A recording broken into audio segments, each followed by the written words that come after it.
Son Parc des Princes. Face au PSG, ce soir, une équipe de Cannes qui n'a toujours pas marqué le moindre point en championnat. Une statistique inquiétante pour les Cannois. En 9 ans, ils ne se sont jamais imposés au Parc des Princes. On retrouve tout de suite au parc, justement, Pascal Pro. Que c'est triste Paris au mois d'août, eh bien pas du tout, puisqu'il y a le Paris Saint-Germain et ce soir ils étaient 27 000 Parisiens au Parc des Princes dans ce long week-end du 15 août pour saluer le Paris Saint-Germain dans ses habituelles couleurs opposé à l'AS Cannes. Sur le banc de touche, Guy Caléja et Cotte, l'entraîneur de Cannes, et puis le banc parisien avec Ricardo et Batz, le tandem manager et entraîneur. Avec un début de rencontre, curieusement, à l'avantage des Cannois. Parzounian sur la gauche, il est passé sur la barre. 7e minute et un slalom d'Amparzounian.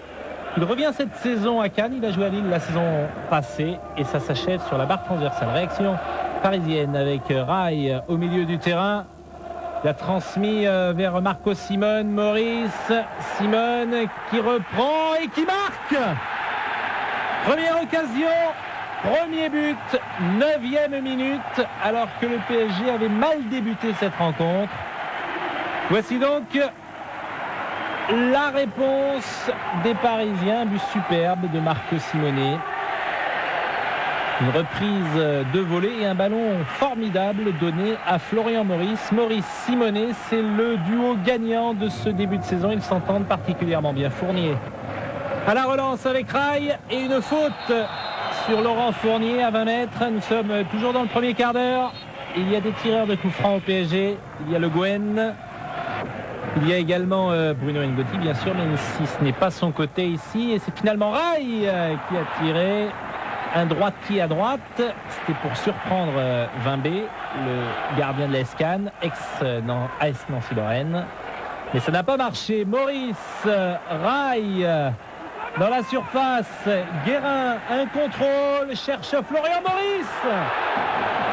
Et une superbe volée dans le style de Jean-Pierre Papin. Il est en confiance, Florian Maurice, et il tente tous les coups. Très bon ballon de Vincent Guérin qui avait levé la tête. Il avait mis en retrait et pas de réussite pour cette balle qui passe finalement largement à côté. Ngotti de la tête, le ballon va revenir à bout pour le Roi qui a éliminé Le Guen. Attention, le Roi, il bute sur Revaux.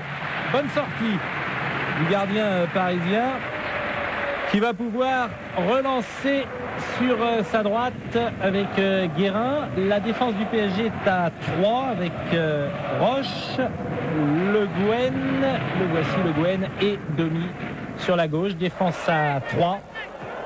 Donc, équipe offensive pour Ricardo. Gava au milieu du terrain. Engagement de Florian Maurice qui a effleuré ce ballon. C'est toujours la même action qui se déroule dans sa continuité. C'est dire s'il y avait des occasions de but ce soir, puisque le ballon est reparti. Et cette fois-ci, il va arriver sur la droite avec Bray. Et encore une sortie de Revaux, ça passe au-dessus de la barre transversale, mais il s'agissait de la même action avec au départ cette échappée de Leroy, bien stoppée par Revaux.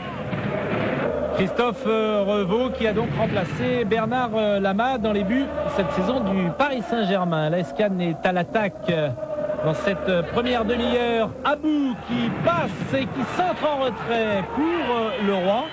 Attention car il y a deux Leroy sur le terrain. Celui-ci est Laurent, à ne pas confondre avec Jérôme qui est sur le banc. En fait, en fin de match. Toujours 1-0 pour le Paris Saint-Germain.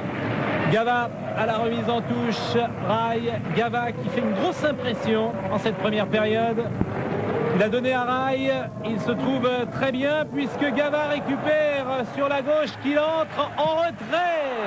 Simonet attendait, mais c'est Jensen qui a mis le ballon en corner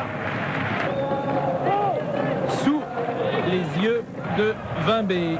La fin de la première période à présent avec Leroy qui profite d'une mésentente dans la surface de réparation, faute de Domi. Penalty signifié par Monsieur Kalt. Le ballon était parisien, il est perdu et c'est vrai que Domi fait un geste du bras.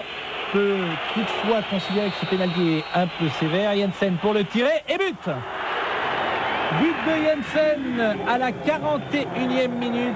Le défenseur de l'AS Cannes qui égalise.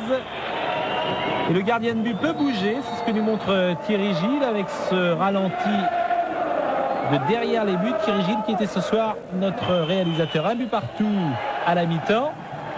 Peut-être pas, car le PSG va terminer ses 45 premières minutes avec une action de Domi. Une tête de rail. Maurice qui tente encore et qui réclame ici un penalty pour une main sans doute de Jensen. Très difficile à voir avec le ralenti qui arrive dans quelques secondes. Monsieur Kalt ne lui cède pas et il a raison. La première mi-temps s'achève donc sur ce score de 1 but partout et le Paris Saint-Germain laisse une impression mitigée. D'un côté, l'équipe domine son sujet et dégage une force, une puissance, notamment offensive. Mais de l'autre, cette formation se fait piéger derrière. Le milieu et la défense ouvrent des brèches qui fragilisent l'ensemble. Au total, 1 but partout et peut-être des inquiétudes pour Ricardo qui revient. Pour la deuxième mi-temps, Roche, Guérin, Maurice qui a laissé passer Simonet. Un contrôle un peu long. Et ce n'est pas terminé avec Domi sur la gauche qui a récupéré un bon centre. Simonet de la tête et parade exceptionnelle de Vimbé. Deux occasions coup sur coup pour Marco Simonet. Auteur de 2 buts depuis l'ouverture du championnat, un à Auxerre et un en première période. Algerino, il a remplacé Fournier, tête de rail, Vimbé qui manque le ballon, Gava qui a suivi, qui marque. But de Franck Gava à la 59e minute à l'heure de jeu. Et petit événement au Parc des Princes, car il s'agit du premier but de la saison de Franck Gava. Une tête de rail, une faute de main de Vimbé, c'est dommage car il a fait un très bon match, mais il laisse échapper le ballon. Gava, lui, s'en saisit du pied. Et voici récompensé les efforts de Gava. Le PSG mène 2 buts à 1. Rail, Maurice, Rail dans la surface. Jensen a mis le ballon en corner. Cette fois-ci, le PSG a mis le turbo. Et le PSG domine incontestablement. Simonet vers Maurice. Volé du pied gauche alors qu'il est droitier. Et arrêt de Vimbé. Yannick Fischer, le capitaine de l'AS Cannes. Charvet qui a éliminé Revaux. Mais Roche a pu dégager. Charvet avait marqué lors des 3 derniers matchs à Paris de l'AS Cannes. Sortie de Marco Simonet. Remplacé par Edmilson à la 76e minute. Et Edmilson, on va le retrouver précisément au pressing sur cette action. Edmilson qui récupère et il a donné à Maurice. Rail s'engage, ballon au millimètre. Rail redresse, but. Non, c'est passé tout près du poteau. Mais Dieu que c'était bien joué de la part de Rail. Ballon piqué. Le voici de nouveau, Rail avec Ngoti qui s'engage. Ngoti, penalty. On a entendu le sifflet de Monsieur Kalt. Il signifie le penalty. C'est du même côté qu'en première mi-temps. C'est la 89e minute. Et comme tout à l'heure, ce penalty est peut-être un peu sévère. Quoi qu'il advienne, il est sifflé. Et pour le tirer, Rail s'élance. Et c'est dedans, du même côté que Jensen. 3 buts à 1. Ricardo et Batz sont soulagés. Il a quand même fallu attendre les dernières secondes pour que le PSG se mette définitivement à l'abri. Cela dit, cette victoire est justifiée, elle est logique, puisqu'il y a eu un plus grand nombre d'occasions de but du Paris Saint-Germain. Monsieur Kalt signifie la fin des débats.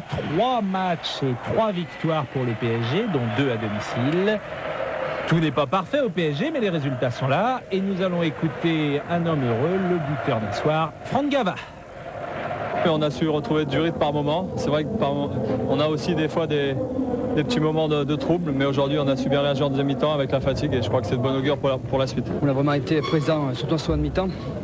Là, c'est vrai qu'on avait très bien débuté le match, on s'est un peu encore relâché en fin de première mi-temps et il marque logiquement.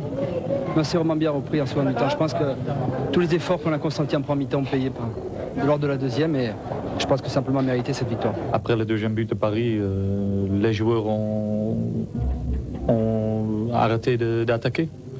À partir de là, Paris n'était plus un problème. Voilà. Et vendredi prochain, le match entre Metz et le Paris Saint-Germain.